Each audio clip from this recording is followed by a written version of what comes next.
Hello, people. Apparently, happy Earth Hour soon. That I won't be participating in because I know that my parents won't. The only way I'm participating in Earth Hour is this if I am forced to.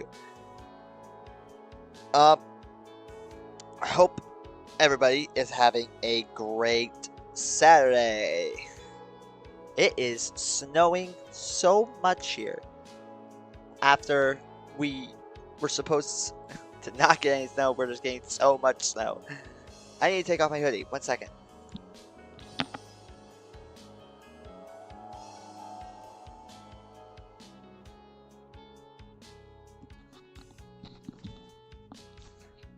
Much better. I could tell you guys a disgusting fact that I found out last night, but I won't. Anyway, we are back with some Doki Doki World of Dreams Act 2. Like I said, we be coming back to what's going on. Snack, welcome to the stream, man. Hope you're doing well. Obviously, tomorrow is going to be a mod stream, but I wanted to do World of Dreams. It's my happy series. It's been like 14 days. I just wanted to do it. Even though they get like no views, I don't care. I love World of Dreams. I love Doki Doki Literature Club, and I'm gonna fucking do Doki Doki Literature Club. As I said, it's been like 14 days. I am so hot right now. What the fuck is going on? What's my body doing? I almost passed out running up the stairs 20 minutes ago, and now I'm just super hot. What is going on with my body? The corridor is still somewhat empty, but I can hear students nearby. What? Where did we end up? Did we just leave club time if you want? Yeah, that's a good idea. Oh, wait. So we just got out of the nurse's office. That's what happened. Okay. We just got out of the nurse's office. Ugh, Frank. I'm so hot right now for some reason. Jesus Christ.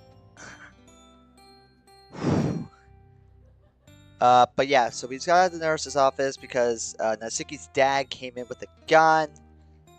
That happened. That was crazy. I'm pretty sure that was last episode, right? That was last episode, right? Yeah. So I guess we're gonna go to the club, which is gonna be weird because Yuri thinks like that we're all a harem, that we're just a crazy relationship, calling each other pet names, because apparently Ryan is a pet name now.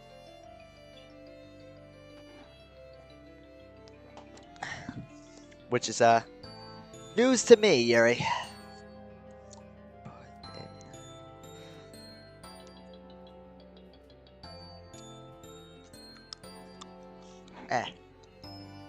What the fuck are these? My top or bottom teeth? My bottom teeth for Tannen.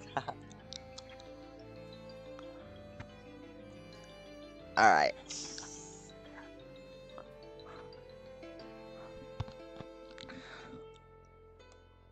Oh, that's right. We also had like a massive panic attack with Mori next to us.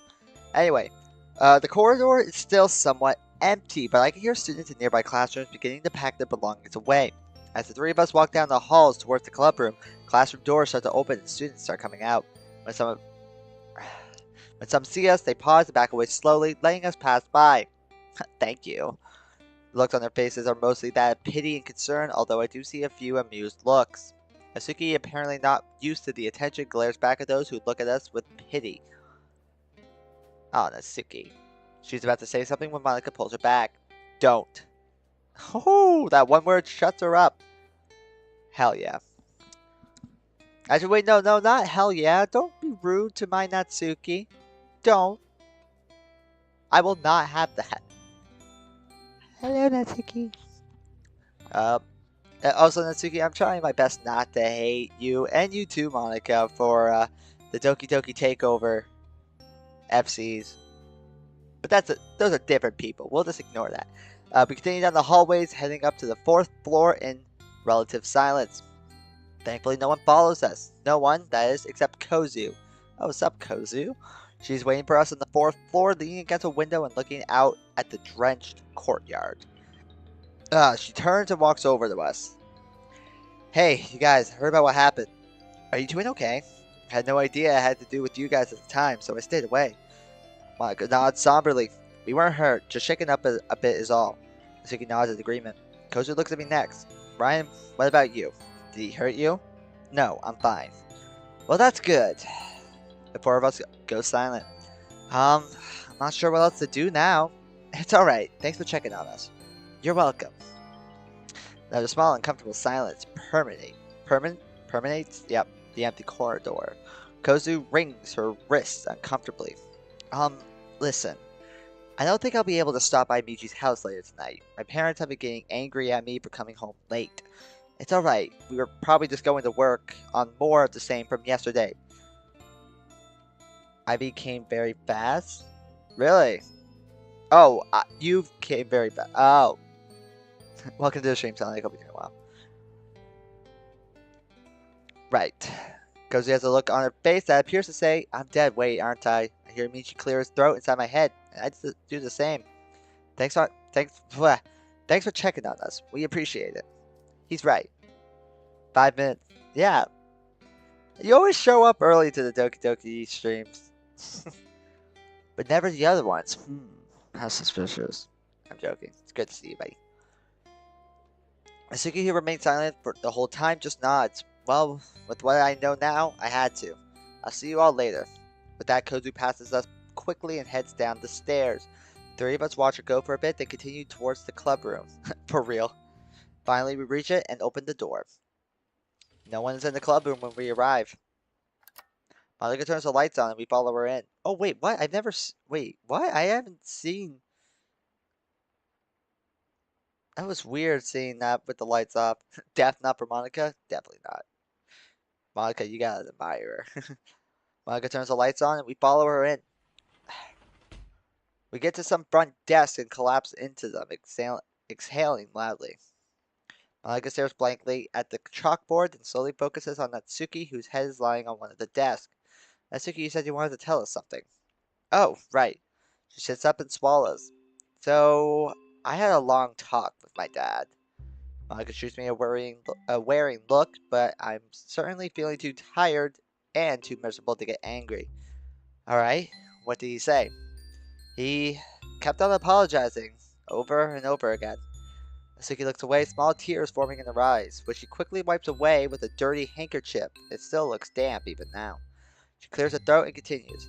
He told me that he doesn't want to put me into the system for the next 2 years, so he was hoping one of my friends would be able to take me in. Convenient. What did the government officials say about that? Well, they told me I could stay with a friend for now until they get this all sorted out. Hell yeah. She turns to me. Michi, I met you at your place and told him about what happened yesterday, more or less. Oh, what did they say? They told me that if it was okay with his parents, I would be okay staying there. I did have to give them your address. Alright. How long did you say you were able to stay with Miji? Did they say? They told me about a week, unless Miji's parents agreed to let me stay longer. Ryan, do you think you can call them sometime, or talk to them whenever they get back? I don't see why not. Miji, when do your parents come back? Well, according to my memories, around the time of the festival. Oh, great. It kind of sucks that Miji's parents were kind of just wiped from this act. I won't lie, I really enjoyed their characters. He says around festival time. I can ask them then if you want. Yeah, sounds good. Ouija. Hi, Yuri. How are you? Just then the door opens. Mori and Yuri both step. Ouija. Just then the door opens. Mori and Yuri both step into the room. Mori looking concerned and Yuri with a blank expression on her face. Monica quickly stands and make her way over to Yuri. Yuri, how are you feeling? I am well, President Asano. Thanks for asking. Oof. Her tone is cold, although still vaguely polite.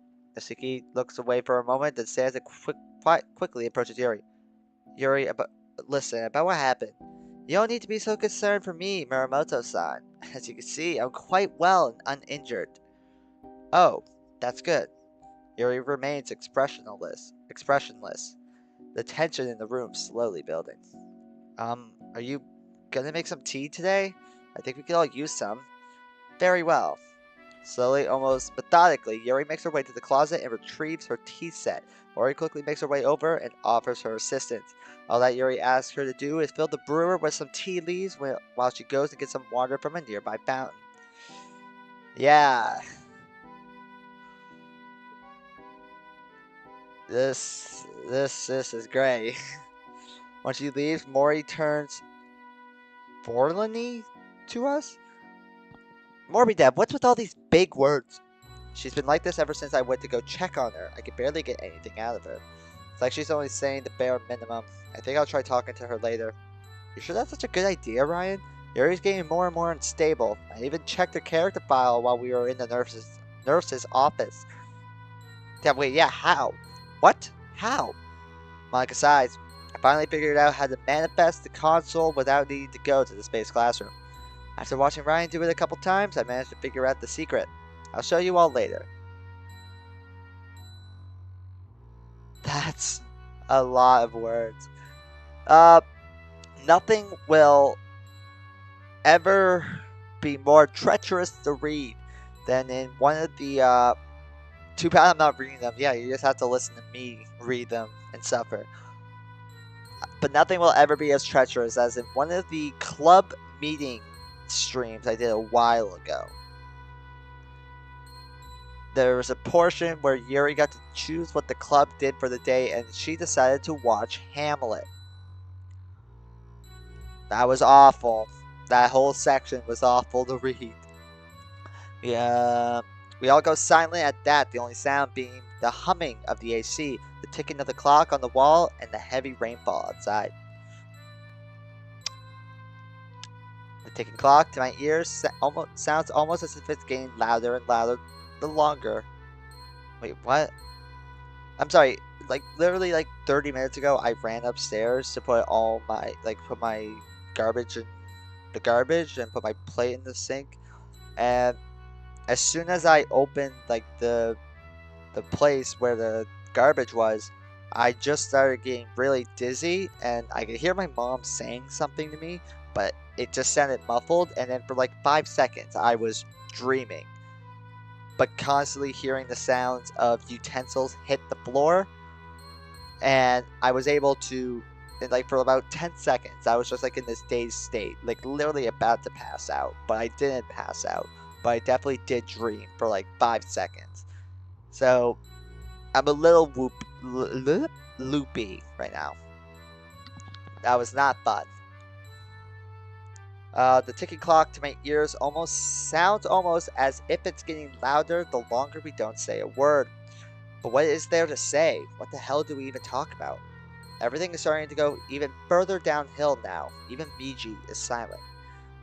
We're all sitting around silently when Yuri comes back in. We all look at her simultaneously. Her face is a bit flushed once more, and alarm bells go off in my head. Oh, she was cutting herself. What a surprise. Monica walks over and offers to take the water from her, but Yuri forcefully pulls it away. Thank you for your concern, President Asano, but I'm perfectly capable of carrying this. Oh, Yuri, stop being so difficult. Oh, fucking Yuri, man. She walks past us and begins setting up the tea to boil. There's gonna be poison in that tea. Dejected, Monica walks over to the teacher's desk and pulls out her notebook.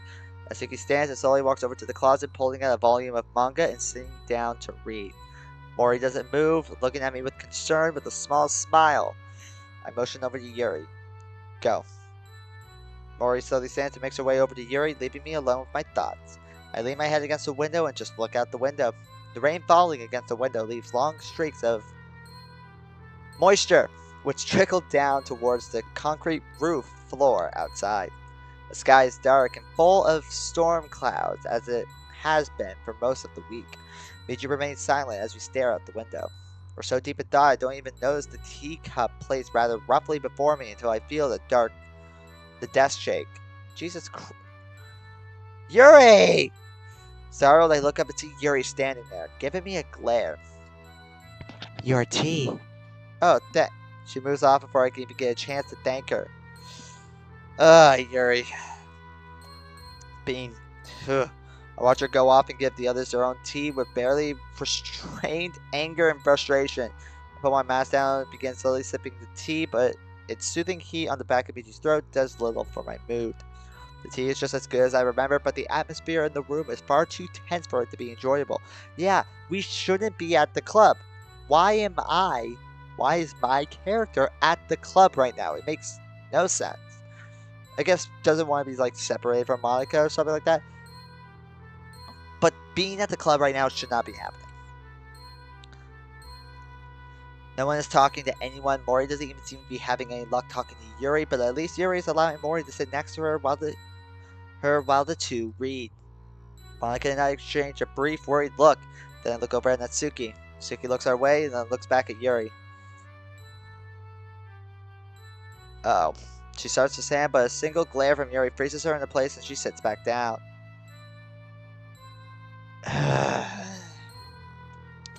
I know Act 2 Yuri is bad. But Act 2 Yuri was just crazy. I don't remember her being infuriating. I guess talking to Yuri is off the table today. Probably so. This really sucks. This really sucks is a complete understatement. Yeah, no kidding. Meiji, what's wrong? Huh? Oh, I've been trying to think of a way to patch things up with Yuri. Anything? If there were, I'd have told you. Right. I decided not to push it considering we're all stressed out beyond belief. I simply returned to sipping at the tea until it's all finished. I push the teacup aside slowly and begin rubbing my eyes when I hear someone's phone going off. Yuri flinches at the sound and pulls out her own phone. Hello? Yes, this is Yoshika Yuri. What? Oh. Could you repeat that, please? Yuri's got completely pale now. She listens stunned as the person on the other end continues speaking. Oh, that's right. Oh no. I forgot. It's her mother. Please tell me you're not serious. She can't be. My mouth goes dry. She? Oh god. Please, no. God. I. Alright. I'll be down there right away. Sorry doesn't do her much good, does it? Jesus. Goodbye. She lifts the answer call, then turns to Monica. President Sano, I'm afraid I need to leave early today. There's a business I need to attend to, and it's urgent. Oh, of course. Feel free. I was about to end the club meeting anyway. Yuri, do you want me to come with you? I thank you for your concern, but I would ask you to stay out of my personal affairs, please. God, every word she says infuriates me. Ugh. Her icy tone stuns the rest of us into silence. Mori simply nods and moves away as Yuri quickly packs her belongings. Farewell, everyone. Fucking bye. Yuri quickly slips out of the classroom and we can hear her footsteps rushing down the hall. Even when we can no longer hear her, the four of us can't say anything, just look at each other. Finally, Mori speaks up and confirms my worst fears. It was her mom. She suddenly passed away a few moments ago. I was close enough to hear their phone. Yeah. Monica and Natsuki look horrified. My heart sinks even lower than I thought it had. Clenching my fists in anger, I almost bring them up to slam against the desk, but I bring them slowly back down. It won't do us any good now. Natsuki, of all people, begins gathering up Yuri's tea set and putting things away, cleaning them as she does. I'll be right back. She takes a still halfway full teapot out, leaving me, Mori, and Monica alone. Monica rushes over to me just then and throws her arms around me. Mori comes over as well, rubbing Monica's back as tears form in their own eyes. Alright, so let's add the counter to how many times we've been cried on in this mod, up to 5. I think that's 5. Definitely, probably more, but I'm going to say 5 because that's when I started counting. I'm still too stunned to say or do anything. I just look up towards the ceiling, my mind still unable to comprehend what's happening. What did I do wrong? Should I focus? Should I have focused more on Yuri? Should I have actually come and joined the club this time around? Monica clings to me tighter and Mori puts her other hand on my shoulder. Come on, you two. Let's actually get packed up and head back to Miji's house. Right. Monica slowly releases her grip on me and straightens herself up before walking to grab her things. Mori walks over to me next and gently shakes my shoulders. Ryan? Yeah, hang on. I close my eyes for a moment and take a few deep breaths before I begin gathering up Miji's backpack. Natsuki comes back carrying the now clean tea set. She gently places it on the highest shelf she can find before she gathers up all of her manga and places them in her backpack. Sorry.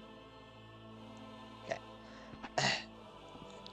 Let's get the hell out of here. Suki says what we're all thinking as she heads to the door. Monica locks up as we all leave. Yeah, that's fucked.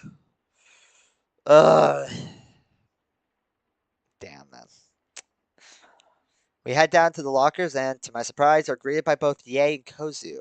They're sitting a few meters away from each other on benches, but both stand and approach when we arrive. Hey, what happened? Are you guys okay? Did someone really try to shoot up the school? Um, we'll talk about this back home. What's going?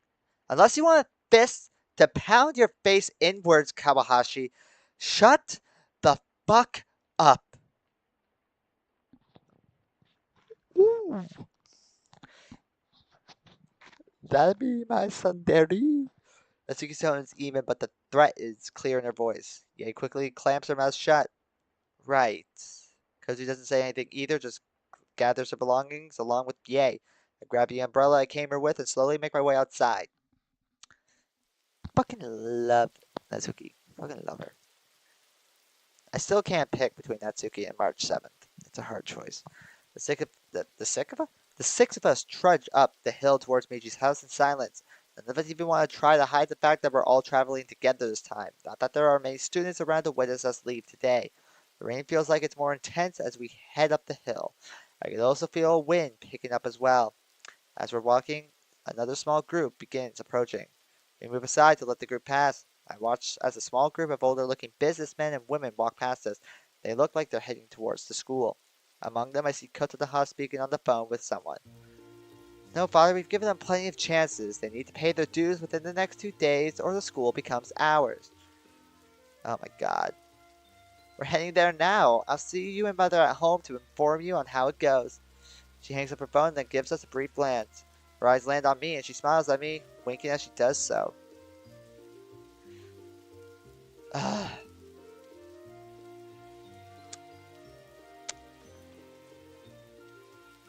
Making Kotonaha like an evil character in Act 2, which it's kind of genius. I don't want to say she was like a forgettable character in Act 1, because she really wasn't forgettable, but like, you don't look at Act 1 and go, oh, the characters that really stood out the most. Monica, Sayori, Kozu, and Kotonoha. But here, in Act 2, you'll go, oh yeah, Kotonoha. She's going crazy. It's fair play. She quickly turns away and begins speaking to the man beside her. When she and her entourage are out of sight, Natsuki's the first to speak up. What the hell was that all about? She's acting like she's... What the hell was that all about? She's acting like some kind of Yakuza daughter. Because she is. Everyone looks stunned at Ye, whose eyes are closed tightly. Ye, explain. You know those rumors going around about her being in the Yakuza? Well, it's true. It's the reason behind her family's wealth. For people who don't know, the Yakuza is the Japanese mafia. I'm almost positive. It'd be very embarrassing if that was wrong. My uncle, he mentioned it a couple times when he thought I wasn't awake. Oh, the uncle. Ugh. She shudders a bit at the memory. Fair enough. Well, was this the case last week too? I don't know.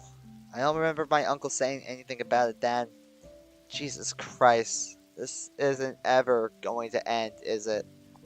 With that sombering thought, the rest of us continue up the hill. But we do know what world we're living in, right? Doki Doki Literature Club. You're like, it's not gonna be an easy ride. We reach Michi's house, and all of us, except for Mori, collapse onto the couches. I hear the door to the space classroom opening just then. Hello? Everyone? Give them a moment, Sayori. Oh, okay. Ryan, take me to see Sayori, would you? Yeah, one moment. I stand up slowly and trudge towards the other room. Monica gets up and follows me. After passing through and separating, Sayori throws her arms around the exhausted-looking Miji and buries her face into his chest, crying hard. Are you okay?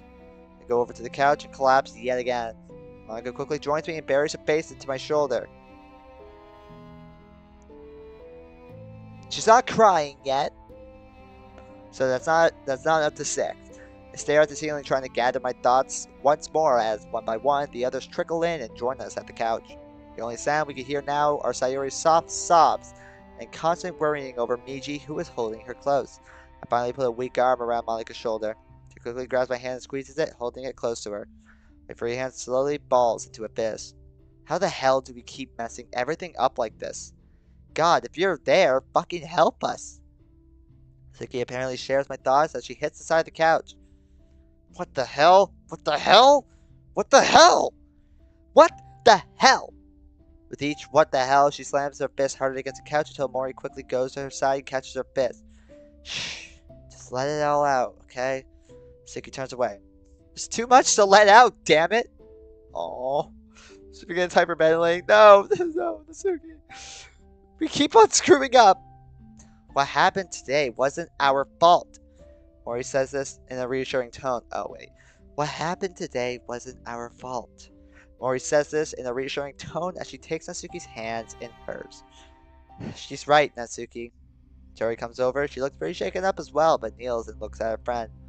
Look at me, Natsuki. Focus on my words. Natsuki, who's still trying hard to calm down, is still hyperventilating. She looks up at Sayori, a pleading look in her eyes. Sayori, we haven't lost yet. Certainly feels like it. Sayori rolls around to face the club president. Monica? How can you say that? Oh, a frustrated Monica looks up from where she's still sitting next to me. It's hopeless. We've tried so hard already, and where does it get us? Nowhere. I'm just so tired of all this. I don't know how much more I have in me. I'll be honest, I feel the same way. Sayori turns to me in disbelief, and my heart falls seeing her like this. Ryan? Guys? Miji comes up slowly, holding his phone up. I don't know how, but I just got a text from Yuri. You're not going to like it. I think it's for you. I hold up my hand and snatch the phone away. Opening the phone, I read the text. To my darling Miji, I must apologize for my actions earlier today in the club room. I was upset and hurt, but I have your beautiful poem to cheer me up now. Where'd you get the poem? Oh, right, I forgot. I forgot about this. Let me show you what it is you actually desire, my love. Hesitantly, I scroll down. Oh, God! The picture Yuri has sent me isn't quite a nude, but the look in her eyes is definitely a come hither type. Monica leans in and looks, her face pale. Ryan, that pen! I look at the pen she's got in her mouth. Quickly, I stand and rush over to where Michi's bag is. I dig through it fast, spilling papers and books everywhere. No, no, no, no. Yuri has lost it. You don't say. Although I am slightly curious as to what the picture might have looked like. But no. Oh, Jesus! Boom! I hit the wall in another frustration. Monica is still holding the phone in her hands, eyes glued to the screen. She said more. I don't care. Delete that text now. Okay. Oh shit. I punched the wall in complete anger, causing a crack to appear in it. Several Monica's fingers move over the phone. I hear a small electronic beep. We are all staring at each other now. I'm panting heavily, but the others are just staring at me. Finally, Mori speaks up. I'm going to start dinner for everyone. Mori quickly heads out. Smart! Sari slowly approaches, hands raised as if to show she's unarmed. Oh, really? I turn on her quickly, still breathing heavily. Ryan, please calm down. No one will hurt you. We're just wanting to help, okay? Quickly my anger vanishes, and all I'm left with is crushing despair and pain in my right hand. Here's the thing, when you're angry, I know it well. Punching things in the moment sounds like a great idea, but you'll regret it almost immediately or like a minute later. I look down and see a few bruises and small cuts on my knuckles. I remember like 2 years ago now. No, it was before I was in a relationship, so it's close to 3. It was like in 2020. Um, like I was in university and it was during COVID, and I had 3 classes that were in person over my 1 year of university. And and and one of them was a drama class, and I got along so well with everybody in that class. Like it was literally perfect. Um, but they all lived pretty far away. Well, they lived near the university. I lived a good 40 minutes away, and I was really sad. That's like where this depression started happening. Like I was just feeling complete aloneness. Like it was not fun. That's where my depression started happening. And I remember one night, um, we were deciding to meet up and just sit in a car and just relax. And I offered to take my car because I had a Patriot at the time and I could fit a good amount of people in the back seats and in the trunk if need be. But everybody was saying, "Oh yeah, let's take this guy's car. Let's take this guy's car." And I remember just being so upset at that. I threw my phone across my car and I punched the fuck out of my steering wheel. One good, solid, hard punch. And yeah, it there were scars on my knuckles for like uh 2 years. Honestly, they're still kind of there. I took a lot of skin off my knuckles, and it was all for nothing because evidently they were like, "Oh yeah, we'll take Ryan's car. We'll take Ryan's car." And I was just like, "Oh my god." So yeah, punching things, it feels good in the moment, but you regret it immediately. Yeah. Sayuri quickly rushes over, followed closely by a worried-looking Monica. When Monica sees my injuries, her eyes widen. Stay here! She runs over to the metal locker in the corner of the room and begins rummaging through it. There's a metal locker in the room? Sayuri simply looks over my injuries. You're lucky no skin was seriously broken. Okay, so yeah, that's what happened to me. A bunch of skin was seriously broken.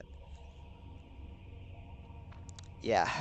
Malika returns moments later with some bandages, which she quickly but carefully places over my injuries. As Malika fawns over me, I get a bit frustrated, but take a deep breath before I say anything. Guys, it's just a few cuts. I promise I'll be fine, alright? At least sit back down, please. You look exhausted still. I'm not nearly as exhausted as poor Miji over there. I motion over to where Miji is now seated in the desk chair, head leaning on his hand, with his eyes closed. I'll get him to bed right now. Without hesitating, Sayori rushes over and begins helping Miji to their bedroom. Sayori, I'll be fine. No, Miji, doctor's orders. You're going to bed. Miji gives up and lets himself be escorted to the bedroom. Monica helps me back to the couch where I take my seat again. As she does so, Mori comes in off with the rolling tray. I'm going to cook in the new kitchen. She indicates the new doorway. Is everything okay in here? For the most part, yeah. Okay, dinner shouldn't be too long, I hope. She heads into the other room. Oh, that's right, we have a new kitchen now. Natsuki, who has since calmed down, looks over at me with a worried expression as I sit down. Ryan, you okay over there? Yeah, I should be fine. Guess what? What? Chicken butt, did you get your Discord account back? Hopefully. Yeah, I should be fine. Kozu and Ye are also looking over at me. Oh, I forgot they were even there. With varying degrees of concern on their faces as well. I got my Discord account back. Hell yeah, man. Hell yeah, that's great. Glad to hear that. No one's, well, not really. Well, no one speaks for a while. I'm not even sure what there is to say right now. You had to make a new, yeah, fair enough. But at least you now have a Discord account again. A sheer sense of helplessness washes over me as we sit there in utter silence. Sayori joins us after a while and takes a seat next to Natsuki. How's Miji now? Kozu jumps with a strong look of worry in her eyes. What? Why is she so worried about me? What? Sorry. How's Miji now? Kozu jumps with a strong look of worry in her eyes. Did I accidentally activate autoplay?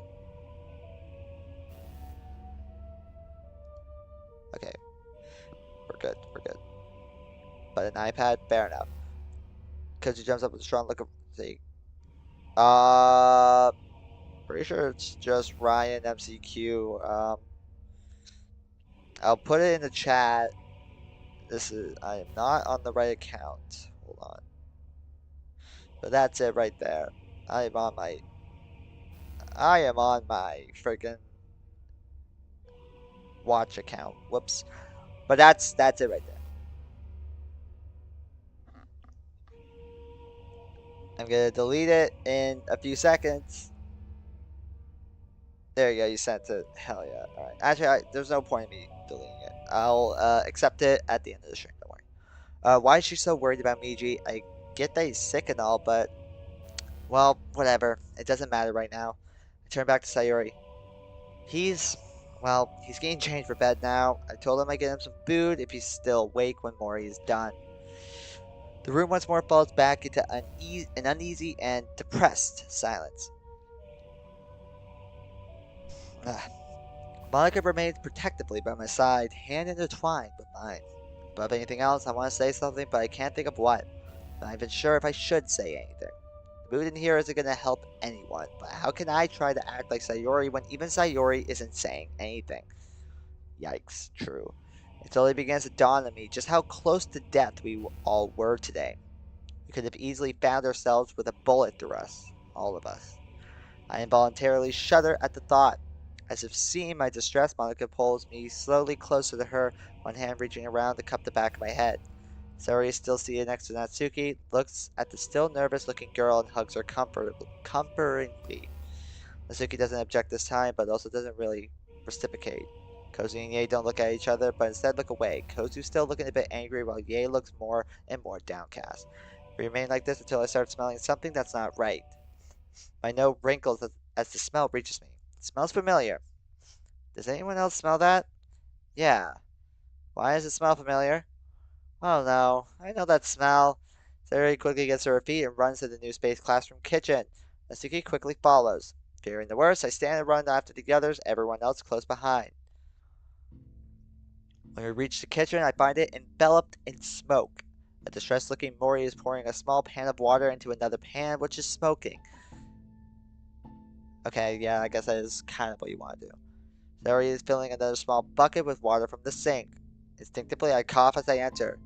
As Sayori rushes over and pours more water in, the smoke pouring from the burning pan decreases more. I just don't know what went wrong. I just looked away for a second and then you smelled smoke, right? Yeah. Sayori looks as if she completely understands what Mori is saying because Sayori's been there. I also have been there in a way. Here's the thing, guys. Sadly, whoa, voice crack. What was that? I am pretty much addicted to store-bought like packets of ramen noodles. I don't like that. Once I get my own place, I eventually want to learn how to make my own ramen. Like actually make my own broth. But for the time being, I am pretty much addicted to packets of ramen noodles. And obviously, you boil the water in the pot, and then you do all that, and then I usually put some more water in the pot and then put it back on the burner with the burner off. But there's been once or twice where I've accidentally left the burner on for a long period of time. Oh yeah, the bottom of that pan was a nice charcoal. Almost burned the whole pan. But that pan is battle scarred with how much I use it. Holy shit, I eat so much ramen. It's not healthy, I know. But it's true. I eat so much ramen. I'm surprised I haven't had a heart attack yet. So, you got distracted, right? Your thoughts were like a swirling rain cloud. Mori doesn't say anything, but I can tell that she is completely relating to Sayori's words. Natsuki looks around and heads to the pot and looks inside. My mic isn't muted, right? Okay, cool. Just making sure my mic wasn't muted. Natsuki looks around. Okay. Well, this one's ruined. I'm so sorry. I don't know. I just wanted to help. It's okay. Just sit down and relax for a bit. Sayori leads Mori over to one of the chairs at the dining room table. Asuki is muttering softly to herself as she looks over the small batch of ingredients Mori has set aside. Soba noodles. That's what she was working on. At least she didn't put the noodles in while the water was boiling. Asuki? I'll finish what she started. Soba noodles are pretty easy to make, especially for a pro. Just the fact that she's putting on her brob... brobdo? Brobdo? No. Bravo? I don't even know what fucking word that is. Act makes me feel a bit better. Can we help? Nah, I've got this! Azuki stumbles in, but catches herself on the countertop. This! Okay, maybe I don't got this. Ryan? Of course, what needs to be done? Azuki quickly goes over the steps needed to make the soba noodles. I'll just fill up the pot and put it on the stove, then I'll go lay down. So saying, she begins filling another pot with water. We'll go check on Mori, but I'll be right back. The rest of us head out into the lit dining room. What, we're just leaving Natsuki alone? She almost collapsed. Sayori is sitting next to an obviously distraught Mori who has her head in her hands. It's alright, really. Sayori is using her best reassuring tone, but it doesn't seem to be doing Mori much good. I let the water boil away. How can I be so stupid? Hey, you weren't stupid, alright? We're all feeling sad right now. Don't let that get through your thoughts in a twist. It's not your fault. I just wanted to help. Mori, just take some deep breaths, alright? Monica heads over now and sits next to Mori. Kozu and Yae hang back while I approach behind Monica. I put a hand on Monica's shoulder. She looks back at me and smiles slightly as I pull out a chair for her. Monica sits and starts trying her best to comfort Mori, but it's obvious she isn't too skilled at such a task. I quietly retreat to the kitchen. By the time I return, Natsuki is already gone, the pot stirring on the stove. What the fuck? Where'd she go? Did she just sneak past us? I walk back over to the pot, but I hear a shuffle behind me. To my surprise, Yae and Kozu have followed me back into the kitchen. Hey, is there anything we can help with? I'm not sure how good I'd be with helping Mori, as for her, she shoots a glance at Yae, who just looks away from Kozu's gaze. When it comes to cooking, I suck. Well, I look around desperate to find something to do. I can already tell Kozu is about to explode at her again, and I don't want them at each other's throats. Maybe one of you can set the table, the other can try to finish cleaning that pan if possible. Kozu immediately begins looking for dishes and silverware before heading out of the room with the supplies in hand. Yae walks up to the sink and grabs a cleaning brush. Soon she's busy brushing the burned pan and, to my eyes, trying her best to make it clean. Fuck. The silence between us is palpable despite the sound of running water. Finally, Yae stops the water and puts the pan down. It's hopeless. Somehow I get the feeling that she isn't just talking about the cleaning. She stares at it with a despondent look in her eyes. I'm at a loss. What do I even do here? I'm way too exhausted from all the shit that happened today. But I need to try. Kabahashi? Yae's muttering to herself. Tried everything, even told her that her cosplay outfit was amazing. But no, still got yelled at. Kawahashi, she won't forgive me. She wipes at her eyes. Yae. Yae jumps at my use of her first name. Huh? What? Her gaze seems distant, lost to her own thoughts. I didn't mean to startle you, but you're muttering to yourself. I am? Yeah, you didn't hear? She shakes her head. No, I didn't. Are you thinking about Kozu? Yae plunges at my casual mention of her former best friend. Silently, she nods and I sigh. I see. If I were you, I wouldn't try too hard to push. Wait, what? Oh my god. If I were you, I wouldn't try to push things too hard with her. Not everyone will be as forgiving as Sayori. Or me. A pang of guilt rushes through me again. I might have stared. What? I might have stared death in the face today, but I at least had control over my own body. Did I really just think that? My body hasn't been in danger this entire fucking time. Do I even have the right to comfort her as someone who hasn't sacrificed anything? Oh, that's a good question. But if you think about it, if Miji were to die, like when they were like together, I'm almost certain like my guy would die as well. I tear my eyes off Yae and stare at the ground, my fist clenching by my side. I understand. I look back at Yae, her face falling dejectedly as she begins to turn back to the sink. Crap! Crap! She thinks I'm mad at her. Without thinking, I reach out and grab Yae's hand. That's... Jesus. That's... I'm not mad at you. I'm mad at myself more than anything. Yae stunned briefly, a blush forming on her face. To my surprise, she doesn't immediately pull her hand away, staring into my eyes for a moment. When she eventually does take her hand back, she looks at me with a perplexed expression. Why? I've been... I see tears beginning to form in her eyes, her hard shell cracking at the seams again. Kawahashi, I can't say that you didn't do anything wrong. You hurt a lot of people. You're moving in the right direction, like this morning with the note, but now people are wary of me because of it. It's going to take some time for everyone to see you differently. But then I'll just go home. I'm just in everyone's way here no matter what I do. I don't deserve your kindness. I'm just a plaything that deserves to be... Jesus! Don't you dare finish that sentence! Jesus. Oh my god. I don't even want to think about what shit you would actually have to go through to begin to even think about this. To think that that's your stance in the world. That's fucked. God, no! No, no, no, no, no! Yae, look at me! I reach out and grab her hands again, this time holding them tightly. She is trembling hard. Don't you ever, ever say that you deserve to be treated like that. I stare into her eyes, not backing down for a single moment.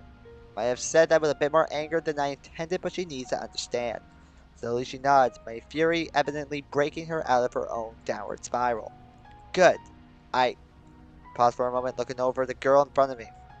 Yae, that evil bastard wiped your view of the world, corrupted your understanding of how things work. I understand now why you did the things you did, but you can be better than him. If what Sayori says is true about how you used to be, then I will do whatever it takes to help you find that person again. You have my word. When I'm finished, I gently release Yae's hands. And I take a look over my shoulder and I see Monica standing in the doorway because that's just probably our MC's luck. Alright, I'll take your word for it, Ryan. After a moment, Yae regains her composure, but I can't help but ask the question that has been gnawing at the back of my mind this whole time. And what question might that be? Something I don't understand is, why didn't you tell your parents about what was going on? Good question. Oh. They knew. Oh. A cold shiver runs down my spine at the chilling look on Ye's face. Don't tell me. They knew? Her silence speaks volumes. I clench my hands into fist, and it takes all my remaining self-control not to storm out of the kitchen. I take a few deep breaths, then look back at the water, which is boiling just like my mood.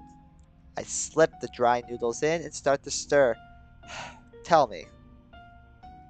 Oh, tell me. They knew.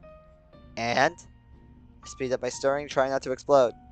My uncle, he's on the lawyer team for the Chiba family business. Oh, great. He supported, I guess, my family for years in both timelines, but in exchange, ugh, I get the fucking picture.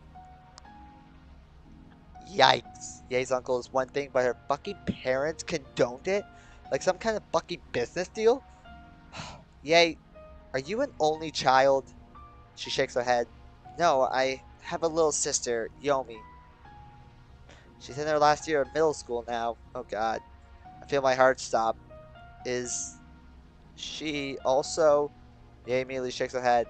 No, just me. The more I hear about Ye... Okay. You! The more I hear about Yae and her situation, the bigger the pit of guilt in my body becomes, and I treated her like a piece of trash, just like them. We didn't know. I feel sick to my stomach. We didn't know. We can't blame ourselves for that. We didn't know. I see. I push aside my nausea, along with my anger, and try to change the subject. I step aside from the pot. Here, could you stir this for me? Looking at me with a shocked expression, Ye walks over slowly and takes the cooking chopsticks in her right hand. Me? Are you sure? I nod. Just stir it for a few minutes. I'm gonna look over the recipe the recipe book Mori was using. Okay. A bit confused by my sudden change of topic, Ye complies and begins stirring the pot. The two of us remain silent for the remainder of the cooking process. I finish the prep work, mixing in the strained and rinsed noodles. I take them from Ye while she begins the what? The cart. While she brings the cart over. As I do so, I clear my throat. Yay, Kawahashi. She looks at me worriedly. Don't stop trying. You belong here with us. Actions speak louder than words. With that, I leave a slightly stunned Ye behind as I push the cart into the dining room. The table is set now, and Kozu has joined the other three at the table. Mori looks a bit better, but not much. Sayuri is still making a valiant effort to cheer her new friend up, as is a more unsure-looking Monica. When I come out, everyone turns as one towards me. Ryan, you made it? I nod. You didn't have to. I was just about to. I shake my head. We've all been through hell today. No, scratch that. Hell is a walk in the park compared to this. We need a quick and filling meal tonight. Nothing fancy. And that's why pasta is my favorite dish. That's why pasta is my favorite genre of food. It's not a dish. You got pasta dishes, but pasta itself is not a dish. I don't care who you are. I don't care what you do, or maybe I don't care why the reason I would maybe be there for you to make me dinner. If you make me a spaghetti bolognese, just spaghetti, like a spaghetti bolognese. I'm having trouble saying the word. I'm still very somewhat loopy after almost passing out like almost an hour ago. But if you just make me a spaghetti bolognese, bolognese. There we go. Fucking brain. You will get an ecstatic reaction from me every time. Just keep it simple. No reason to throw unnecessary vegetables in there, just a simple spaghetti bolognese. And I swear to God, you will be my favorite person, and you will get 2 thumbs up, no matter how bad it tastes. Favorite dish on planet Earth. Also, ramen's up there. As I said, I'm addicted to store-bought ramen packets. Hopefully, once I get my own place, I can make my own ramen, like my own broth. That'll be great. I can't wait for that. We need a quick and filling meal tonight. Nothing fancy. Monica stands and walks over. Can I help? Sure. Let's dish out some noodles for everyone. Nodding, she begins gathering other plates and brings them over to me. Hey, can you leave some for Meiji? I'd like to bring him some later before we all go to sleep. Sure thing. After we're finished dishing out the entire pot to everyone, we all sit. Ye has since joined us and sits next to me on my right side, while Monica sits on my left. I briefly glance over at Ye to find she's looking at me too. Her eyes seem to plead with me as they flick around the room, asking if it's truly okay to be here. A small smile crosses my lips and I nod in affirmation towards her. At this, aww. God, I don't know. Morbidev is a fucking genius. Somehow made Kotanoha, who in Act 1 is just like, okay, Kotanoha's there. She's clearly the rich girl stereotype. She's pretty nice, but a little like... Even in the original Act 1, Kotanoha felt a little bit off. But in Act 2, they made her this hateable character. Like, just somewhat hateable character. Because you know there's something very off with her. And managed to turn Ye, who everybody hated in Act 1, with a passion. I don't think anybody liked Ye in Act 1, and if they did, they're psychopaths. Into this character who you feel bad for, and you're happy to see that she's trying to make differences. It's super nice to see. And also somehow made Yuri the most annoying and most frustrating character. I swear to God. And I mean that because I remember we're not at the point yet. I don't think we're gonna reach the point for a couple streams. I'm not gonna spoil anything, but she really pisses me off in this act. And I think that's by design, so good job, Morby Dev. At this, her resolve appears to strengthen as she nods and looks back at the others. After a silent Ikitaki, oh no, Ikitakimasu from everyone, we begin eating. The entire meal is silent, no one speaks as the noodles are all consumed. My mood, my mood is sour, just like everyone else's. It's almost as if there's a silent agreement between the entire table that there's nothing to say. Is my mic muted? Nope. Okay, we're good. Always have to check. After the day we've had, I doubt anyone has the energy to do any kind of research or experiments with the code.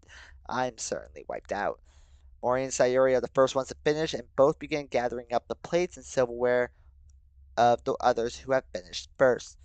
You made dinner for us, Ryan, so I can wash things up before I head home.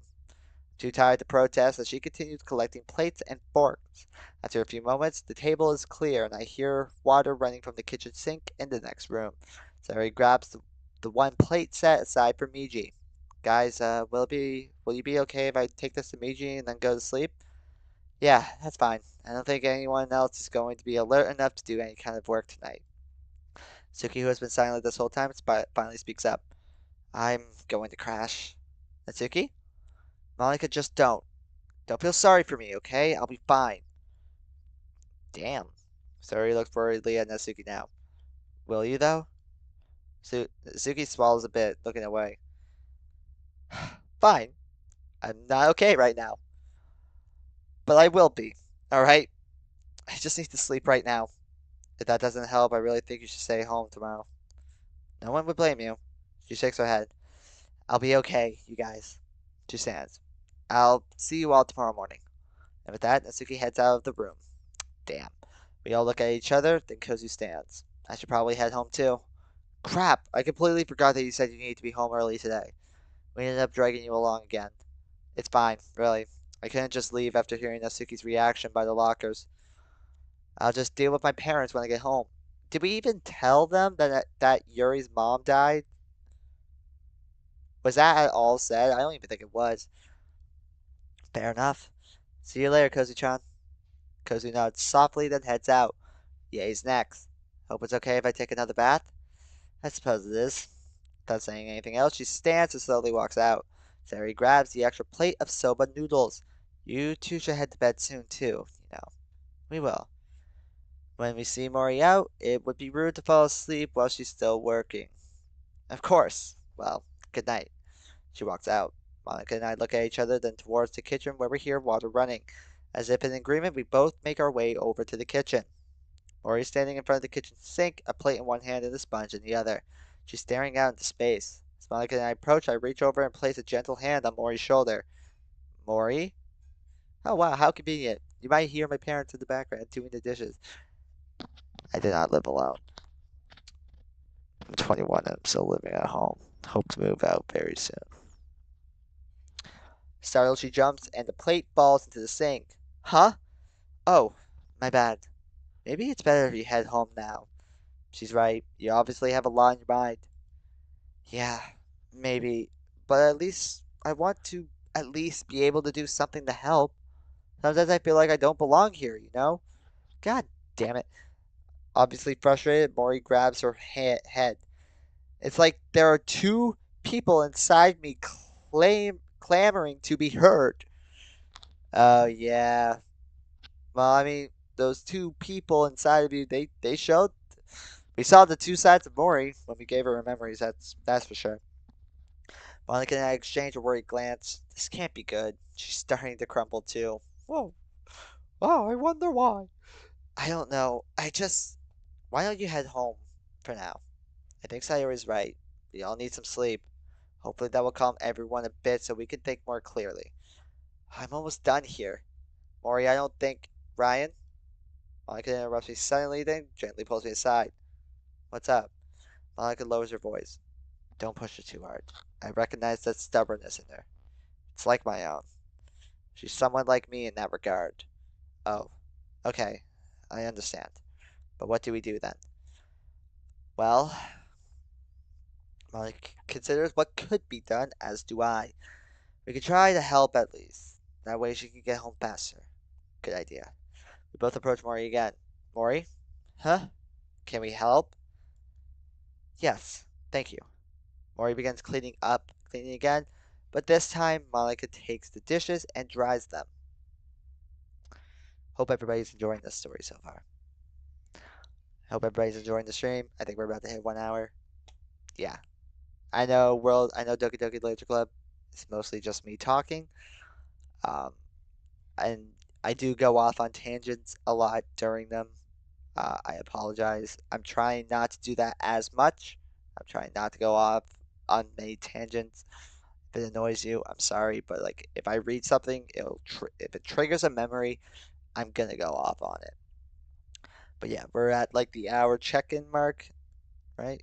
Yeah, just literally past an hour. Wow, I knew that perfectly, guys. I'm perfect in every way. But yeah, I really hope that people who watch this VOD back or people who are in the stream right now, I have no idea. I really hope that you guys have at least seen or played Act 1, because if not, you're really missing out and you're probably super confused. But anyway.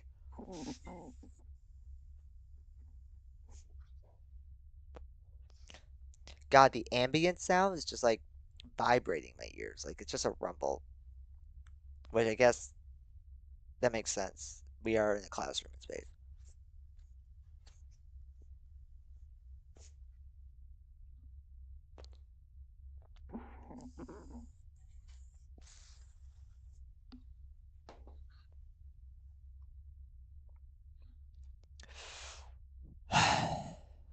Alright.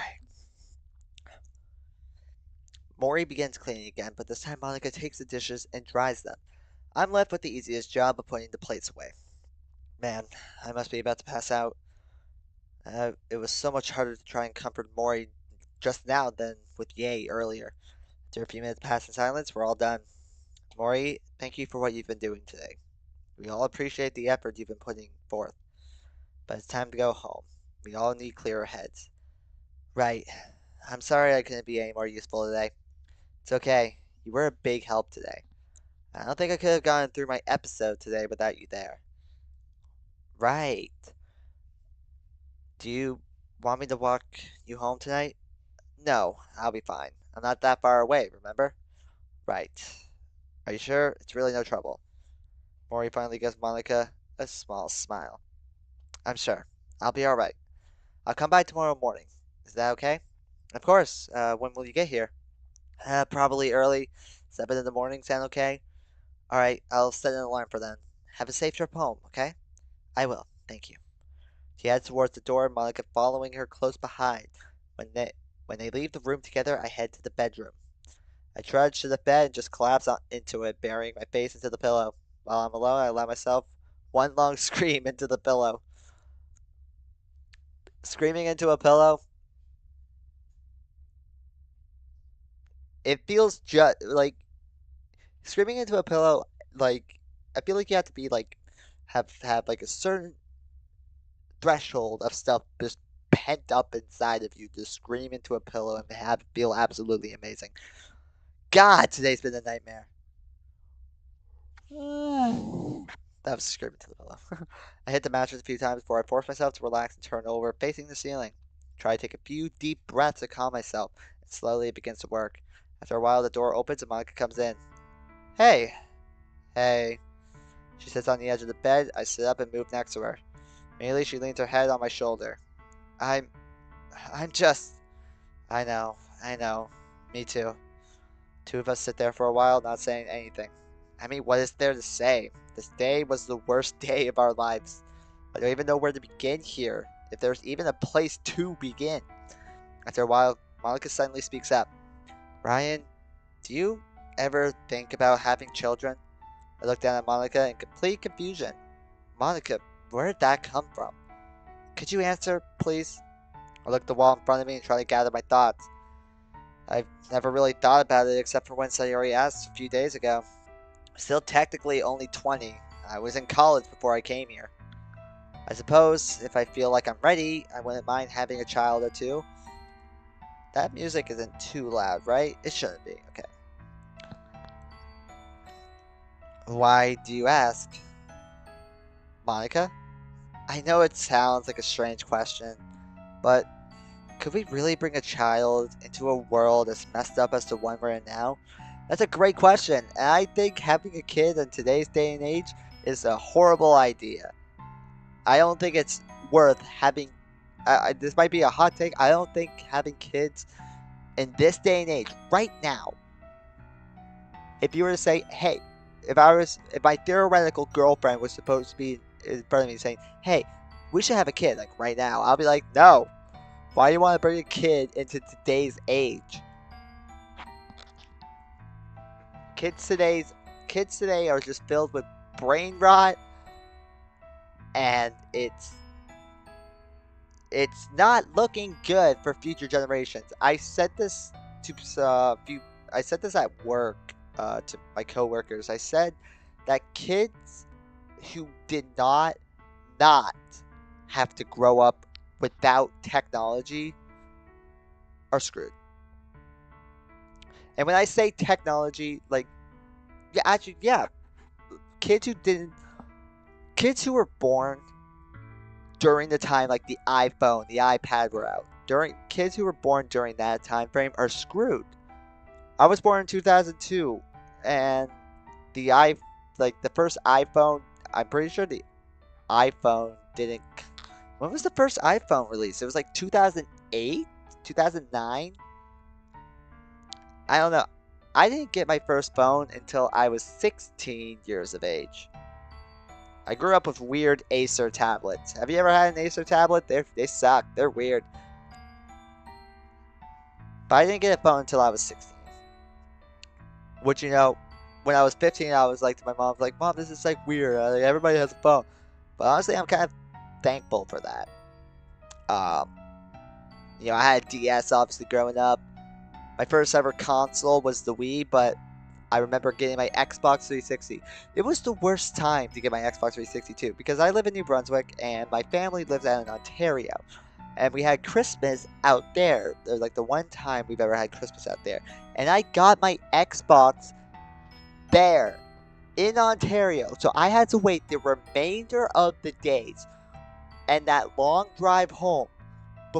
And getting home late at night and knowing I had to go to sleep and then go to school the next morning and then get home to set up my Xbox. That was the longest 3 days. Like, it was like almost a week. It was like torture. But man, that Xbox 360, holy shit. I have a lot of good memories on there, man. I have so many good memories on that 360. God, those were the simple days. Days where I didn't have to worry about getting my own place. Days where I wasn't affected by shit. Days where I could just go to school, come home, do my homework, definitely not, and just relax. Days when summertime was summer. Days where summer vacation was summer vacation.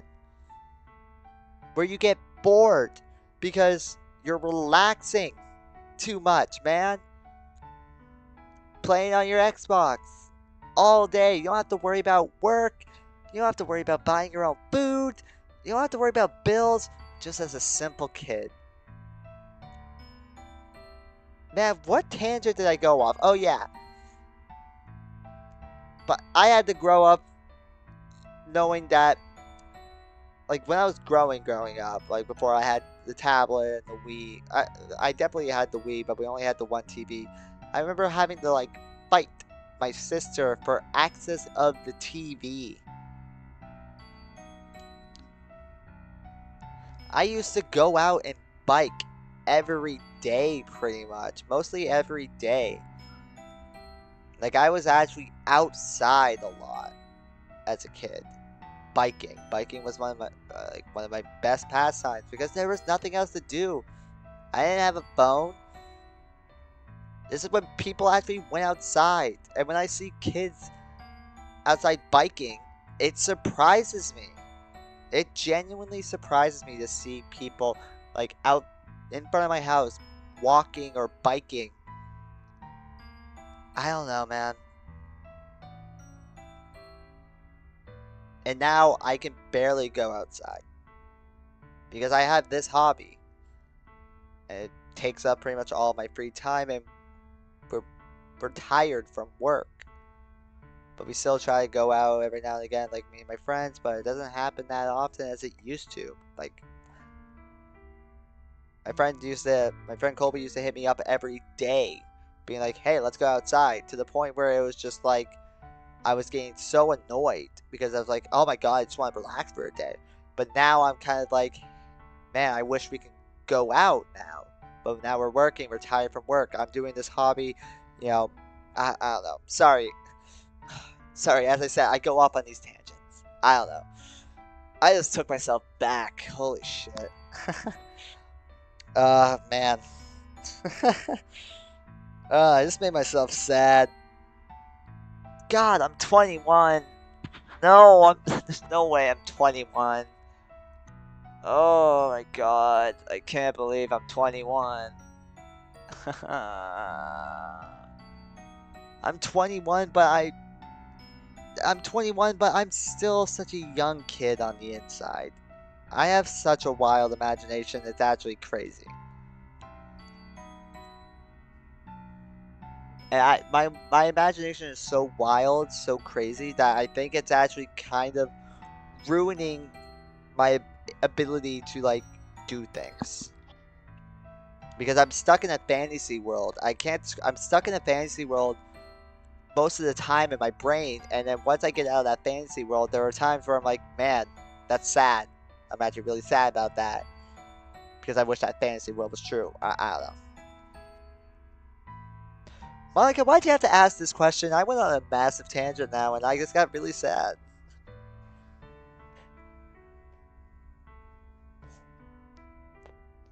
But you wanna know what one of the worst things is? You wanna know? I didn't get to finish my senior year of high school. Technically, I did. But it was because of COVID. I didn't get to live the final days of my senior year in high school. I didn't get to experience senior ditch day. I didn't get to get the hype of experiencing my last day of high school. All those years in school, and I didn't even get to experience my last day. I don't remember my last day of high school. I don't remember it. I remember nothing. I remember nothing about my last day of high school, and it ruined my last year of actual playing hockey, where we would play teams again across the province. I played hockey since I was 4, and I didn't even get to play my last real hockey game because of COVID.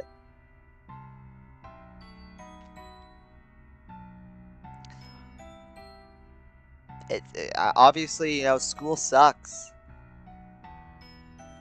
but I'm not gonna lie, I would do anything to experience what those last few days of high school. I would do anything to experience those few days of high school. I really would.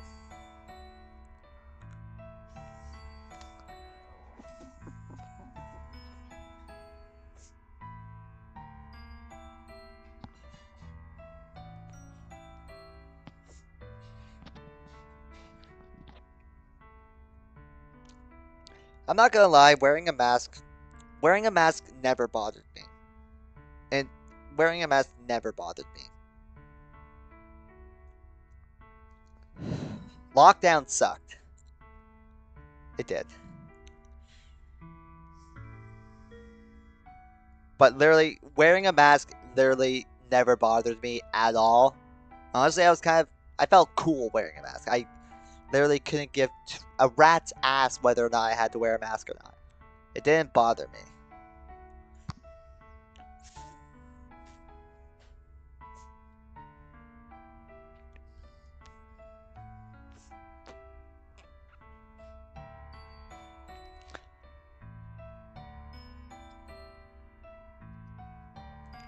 But luckily, we don't have to wear one now. But I kind of have thank COVID, because if it wasn't for COVID, I wouldn't have started gaming reactions. I wouldn't have started making those compilations and gotten this channel to where it was. If it wasn't for COVID, there's a good chance I wouldn't be here streaming right now. Snack, there's a good chance you wouldn't be here, like, in this chat. There would be a good chance that you guys are watching this VOD back. That's the only good thing that I have from COVID, is that this channel. I still wear one just to be safe? Well, yeah. I mean, I had to wear one because recently I actually got COVID. I got COVID 3-4 days, I think it was. So I did have to wear a mask. How long has it been since I had COVID? It might be over a month. It might be closer to 2 months. COVID sucked. It was just like a very glorified cold for me. But I did have to wear a mask around the house. I did lose my taste for a day, which sucked. I had like a Dr. Pepper, and you know how Dr. Pepper is a strong taste. I couldn't taste the Dr. Pepper. And I just felt internal doubt.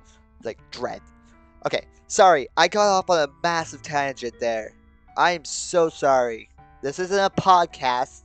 This is a Doki World of Dreams stream. Fuck you, Monica, for making me go on this tangent.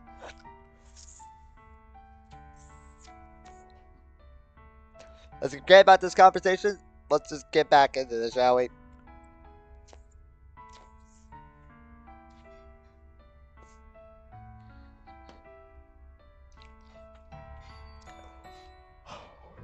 God.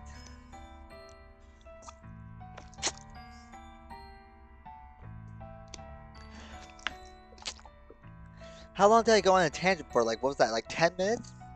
Probably more. Oh!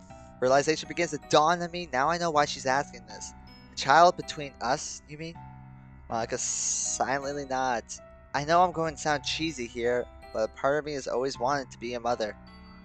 A better mother than my own. But with everything going on now, I'm starting to wonder if that's such a good idea. Especially if we're stuck here in this version of the world. That the answer to that question is no. Do not have a child in Act 2. Put an arm around her and she immediately grabs my hands with hers. Tell me I'm wrong, but you can't, because you know I'm right. Take another deep breath. I think we're too young still to be talking about children. You're only 2 years younger than I am. I wish I had a concrete answer for you. I really do. It's okay. May I ask what brought this on? I'm pregnant. I don't know. I think I might have something to do with the shooting today. And when he pointed the gun at you. Ah, that. I see. She clings onto my hand harder. I've never felt so helpless in my life. I thought I was going to lose you. That someone was going to take you away from me. And I was afraid of losing every part of you. And our kids would still be a part of me. She nods. I know it's a strange thing to think about when you... She trails off for a moment. When you're getting shot at, but at the time... I've never been shot at. So your brain could just go to some crazy places. I gently squeeze her hand. You're not going to lose me, Monica. I'm not going anywhere. But the kids are a discussion for another time, don't you think? Yeah. But I see your point. I promise, though, that you will never lose me, my life, or otherwise. I will only ever have my eyes and heart set on you. That's a bold thing to be saying as a 20 and 18-year-old. I feel Monica tremble a bit as she kisses my cheek. Thank you. And just forget about my strange questions. It's okay. She gives my hand one more squeeze before she stands and grabs her clothes. Hi, SNS fanboy. Welcome to the stream. Hope you're doing well. Are you going to take a shower tonight or no? I shake my head slowly. I'm too tired. Voice gave out of me. I'm too tired tonight. Monica smiles a bit and blushes. Well, I'll go take one then. I'll be back soon. Go ahead and try to sleep if you can. Will do. Monica leaves the room, leaving me once more with my thoughts. I turn off one of the lights and crawl into bed, closing my eyes.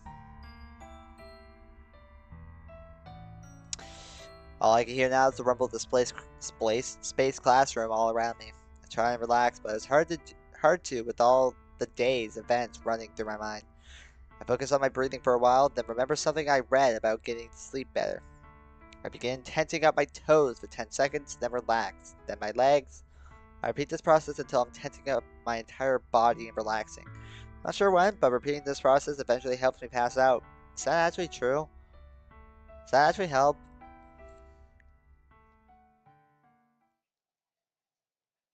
I remember, like, I've always heard about that being a thing, but I don't know, I didn't know if it actually worked. We're into Friday! Second.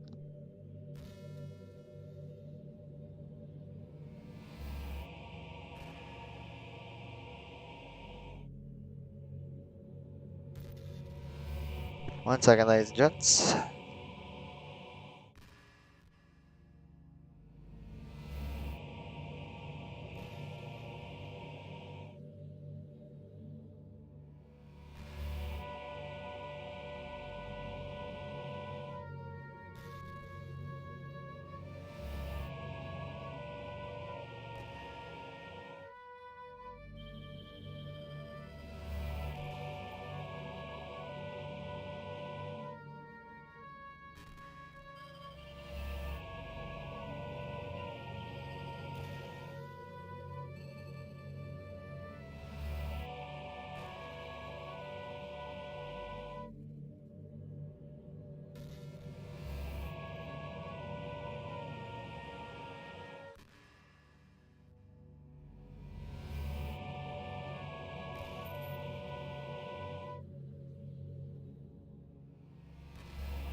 I'm so sorry, people. Just give me a second.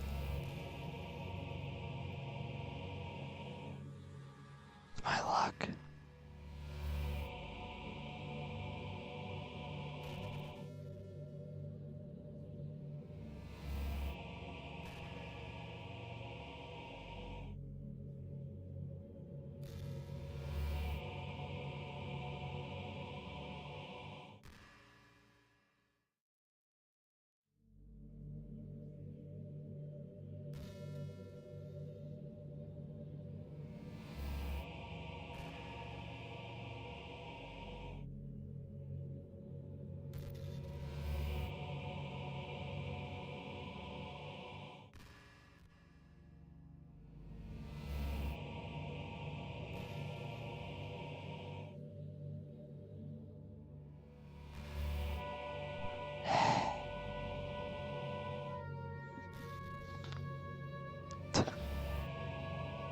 Alright.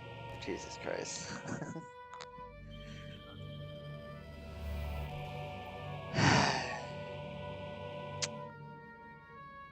Sorry about that, ladies and gentlemen.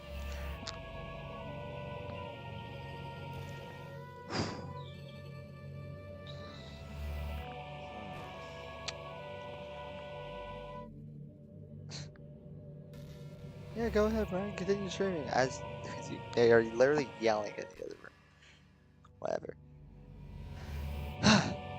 I I still can't believe what I'm seeing. They're gone. All gone. I stand above the final resting places, unable to say anything else. Meiji's standing next to me, unable to speak. Not that I can blame him. They're all gone. Their last words are still burned into my mind. I was there at their side when the disease took them. I could hear them plainly. I'm sorry I couldn't make it any further, Ryan, but I'll always love you. Alright. Meiji, please live. Don't be sad for me, please. I don't want to be a rain cloud for you. I never stood a chance with you, did I? I'm sorry. Still, we could have been happy. Please don't give up. I'm going to see my mother. I am just pissed I'm going right when I made some new trustworthy friends. I am glad though. Glad I became friends with you. The other girls aren't here, but are just as devastated. Kotonoha did their best to provide the best doctors, but even they failed. Kozu, she was beside herself and shut herself up in her house. Mori pretty much did the same. She had to be put on suicide watch. Yay, I haven't heard from her. I turn to Miji trying to find the words, but I don't manage much. I... I'm sorry. Miji whirls on me, his expression bitter. Sorry doesn't bring them back. He glares at me for a few moments before continuing. You're so selfish. What? You're such a selfish prick. Oh, we're gonna make sure nothing happens to the girls. Everything will be fine. Huh. So much for that. Look at them. He gestures violently to the ground. I recoil from the sudden venom in his voice. Meiji, no one could have predicted this. I didn't mean... Oh, shut up. Don't pretend you care about any of this. You get control over my body and wreck it, constantly. You promised me you'd take care of it. You promised me. You can't even keep your promises. I should have known. You don't belong here. What the hell is going on? Miji, we've already talked about this. I've apologized over and over again. I thought we moved on. I'm doing my best here. I tried helping you reconnect with Sayori. Then tell me this. Why did this happen? I choke as I stare at Sayori's lifeless body. You said we'd keep this from happening. Then why is she dead? I try and speak, but there's a tight constriction around my throat. I can't get anything out. This doesn't make sense. We saved her. We saved her. She's in the space classroom. I try and breathe, but it's hard to. You can't even say anything, you worthless bastard. I bet if it was Monica in danger, you'd lose your shit, wouldn't you? That's not fair. The way you look at her and talk to her. Not to mention all the times you two kiss in my body. I'm surprised you two haven't had sex already. Why is he bringing this up now? Monica's dead already. Then you say, oh, we've got to find a way to split us up, Miji. But I guess we're throwing that out the window too. You two focusing on becoming lovers and all. Try and swallow so that I can speak. Miji keeps on going. The fuck? Oh, Bixby opened up. You're going to claim I don't... Wait, what? You're going to claim I don't know if I love her, aren't you? Bullshit. I finally am able to speak. I did love her. I lost someone too. Don't you fucking turn this around on me. You took everything away from me. You know what? Whatever. I'm done talking to you. Miji walks away from me, heading towards the darkness. My own anger begins to dissipate. Miji, wait, please come back. Suddenly a sharp pain pierces my head. I clutch my head and grunt as hot, searing pain shoots through me. Ugh! Fuck! What the hell? I look towards where Miji was before. He isn't alone now. Two figures are clutching at his now lifeless body. Both of them look distraught. I rush over towards them, my body feeling heavy and my legs feeling like they're being dragged through quicksand. It's Miji's parents. Sweetie, please wake up. Minaku holds her son close to her chest, rocking it back and forth. Hush, little baby, don't say a word. Mama's gonna buy you a mockingbird. My throat constricts again. Miji, it's your parents. We're here. Please wake up. If that mockingbird don't sing, Mama's gonna buy you a diamond ring. Miji, please don't go. For a brief moment, Miji does move, but my brief relief turns to horror when his hand moves to point towards me before going limp. Minaku screams in horror, and Tatsuo closes his eyes in abject grief. No, not him too. As if on cue, the two turn towards me in a terrifying mechanical precision. You did this, didn't you? Her grief is slowly turning to anger. What? No, no, I didn't. I swear, you have to believe you killed him. You killed our son. Tatsuo's tone is cold. I try and back away as they approach me. No, no, please. Sudden pain pierces my head again. I scream and clutch my head in pain. Damn it! It hurts! All I can hear now is sudden static and ringing in my ears. As the pain and noise recedes, I begin to slowly open my eyes. Ow! What the fuck? Someone new is in front of me. Sayori? Thank God, I thought you were dead. Why did you save me? What? Sorry, why are you asking? I did it because, like, a tightness envelops my neck again, only this time something is there. I reach up and grab my throat, finding a thick rope tightening around me. Don't say it. Don't lie to me. You didn't care. You were just keeping your own conscience clean, weren't you? We're just characters on a screen to you, right? I told you I didn't want anyone to worry, but you keep on prolonging my suffering. You don't listen. I try to speak, to deny your claims, but the noose around my neck is pulling me back. You should have just let it happen, Ryan. If you just let me die, the pain goes away. Wouldn't that be nice? Searing pain again. It's getting unbearable now. I can't even scream as the noose tightens around me. I tear at the noose, skin opening as I do so, and my fingers growing bruised and bloody. Why couldn't you save me? I open my eyes. Natsuki? Is it because you like Monica more, or Sayori, or even Yuri? Is there something wrong with me? Why did you leave me to die here? No, I have to save her too. I fight against the noose, but it continues tightening. All I wanted you to do was notice me, Ryan. I just wanted to share some interest of mine with someone I thought I called a friend. All I wanted was for you to play with me. Why couldn't you play with me? Daddy never plays with me. He hurts me. Natsuki, I have to save her. No, don't let Monica delete me again. Ryan, why aren't you saving? No! I can't scream this time, not even in a hoarse whisper. Pain, I can't even begin to describe, overwhelms me once more. Make it stop. Make it stop! It's useless to resist. I open my eyes and see Yuri below me now. The news had lifted me a bit off the ground. It's our fate. You can't alter the inevitable. After all, you don't belong here. So instead of spending time with that bitch Monica, spend some time with me. I'm 10 times sexier than that cunt, and I've got the boobs and ass to prove it. The noose loosens a bit, and I manage a few words. No, I can save. Oh, save it. Stop acting like you can save us from our demons. Her wounds. No. I struggle against the noose once more. You should just let it happen, Ryan. Give in. The pain will end if you just give in. Are, are they right? Am I just fighting an uphill battle? Will I never get to the boulder to the top of the hill before it slips away? Aw, don't look so sad, my darling love. While the world crumbles around us. What? That knife! Let's bathe in our blood together. Searing pain in my abdomen now. I instinctively scream, but nothing comes out. I close my eyes in anguish.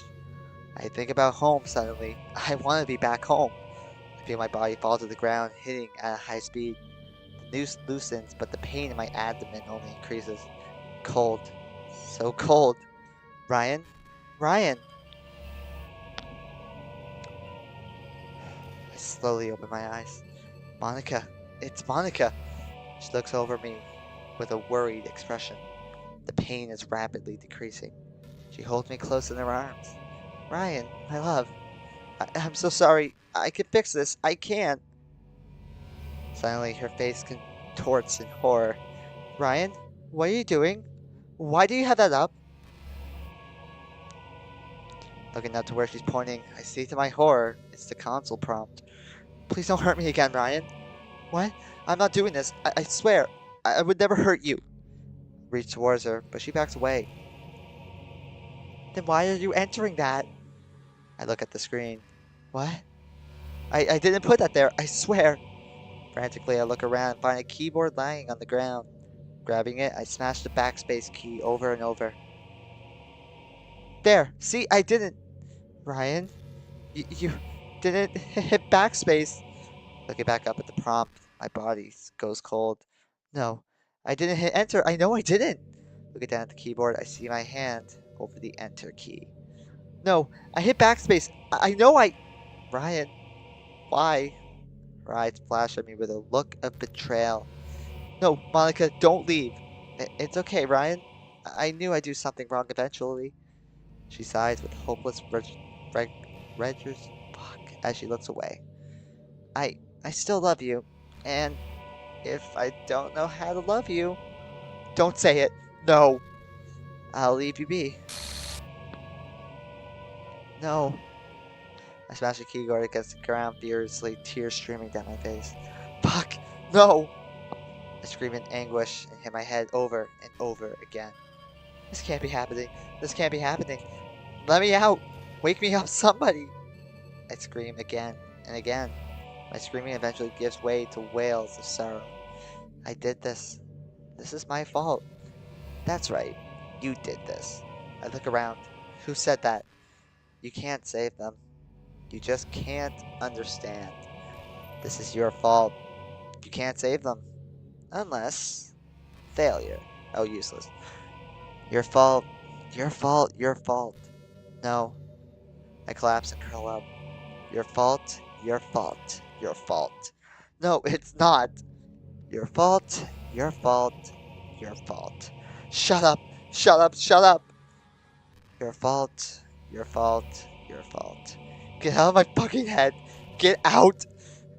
Your fault. Your fault. Your fault. Get out of my head. Get out of my head. Get out of my head. Voice stops suddenly. I'm trembling now. I. I did it. So what's next, Ryan? I look up through tear-filled eyes. What? What is that? No, I don't want to die. Ah! Pain.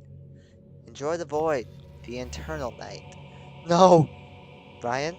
Ryan? Ryan! Ah! Yeah.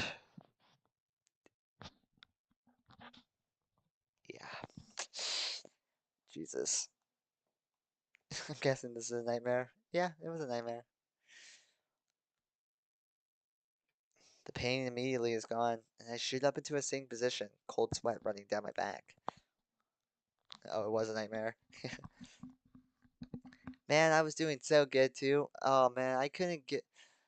I'm really mad at myself. There's a part of me that's really mad at myself because I wasn't I didn't give a good performance in those lines. Oh, I could have done so much better. If I had the house to myself, oh, you better believe I was gonna put everything. I was gonna put all my acting into that. But I had to act at a quieter tone. I was doing good. But I freaking messed up one word. Ugh. I look around frantically, hyperventilating heavily. What? What happened? Where am I? Ryan, calm down. You were having a nightmare. I look at the source of the voice. She, she's alive. I didn't delete her. I. And the thing with when it comes to these Doki Doki Literature Club streams, I try to, I try to act like. I guess I try to voice act because that's technically what I'm doing. Hi, how was the grind last night? We got one of the epiphanies. We got the lyric version of Epiphany done. We got that FC. So we got 33 and 36. But yeah, when it comes to these Doki Doki Literature Clubs, I guess I try to voice act. I don't know if I do a good job, but I like to think I do okay. But hello, Daka. We won't be going for too much longer. We'll go until uh, we get situated here. A very frightened Monica reaches out to me with a tender hand.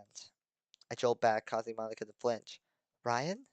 Swallowing hard and trying to calm my breathing, I reach out to her with both trembling hands. Monica doesn't move, allowing me to touch her cheeks. Warm, wet from tears. Oh, oh my God. She's alive. Thank God she's alive. I release a breath I wasn't aware I was holding. Ryan? DDLC? I'll enjoy voice acting when you finally do Undertale.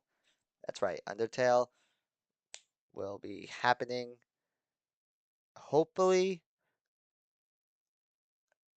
sometime this upcoming week. Hopefully, I'll start Undertale. Ryan? Ryan! I pull her close and bury my neck into her collarbone. I wrap my arms around her tightly, tears flowing once more, but this time tears of relief. Wait, DDLC's 2 days in a row? What do you mean? Oh wait, oh yeah, because I did Takeover Plus. Yeah, true. She's alive. She's alive. It's okay. Do it your pace. That's fair, yeah. But hopefully sometime this week. At latest, like Sunday.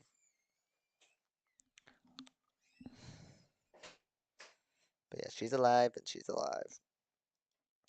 No way I'm letting go of her again. I'm so sorry. I'm so sorry. I wouldn't delete you. I'm sorry. I'm sorry. Ryan, what happened? What's going on? Dude, you okay? Woke everybody up with that nightmare.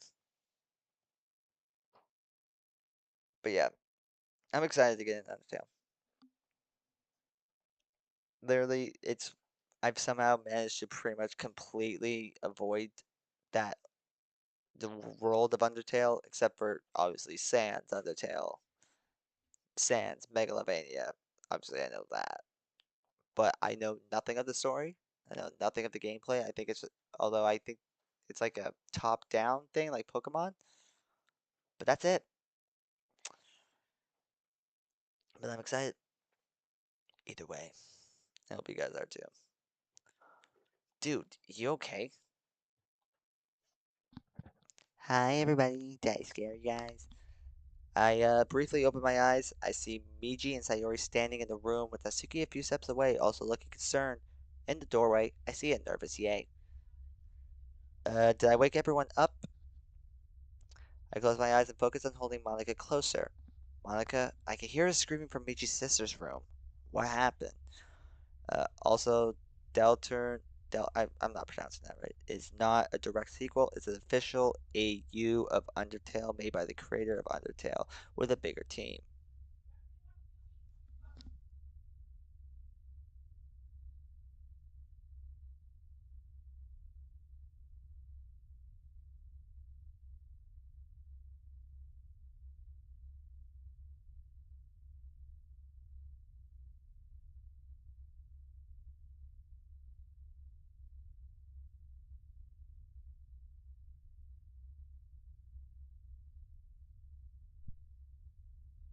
But fair enough. I'm excited either way. Um, Sadly, I do not think that the noise upstairs is going to go away, and yeah, I'm alive. I just don't want you guys to hear the noise that's happening upstairs, and I don't think it's going to go away. So, as much as I hate to say it, I think we are going to end it here. It was a bit of a slow episode, except for the nightmare that we just had. Um, oh yeah, Yuri's mom passed away. Um, but yeah, I'm gonna do this super close outro, so you guys don't hear the background noise. Thank you everybody for stopping by. Hope everybody has a great rest of the day, night, afternoon, evening, whatever time it is for you. Um, Remember, you're all amazing. Don't let anybody tell you otherwise. Hope you guys like hearing my close, super sweet voice. This looks like a really well done mod. It is. This is Act 2. I have a full playlist of me playing Act 1. Highly recommend you go check it out. But yeah, everybody, remember, you're all amazing. Don't let anybody tell you otherwise. I love you all, and I'll see you all in tomorrow's stream. Bye, everybody. Hi, SNS Fanboy, and also bye, SNS Fanboy, because we are ending the stream now. Have a great night, everybody. Love you all. Mwah.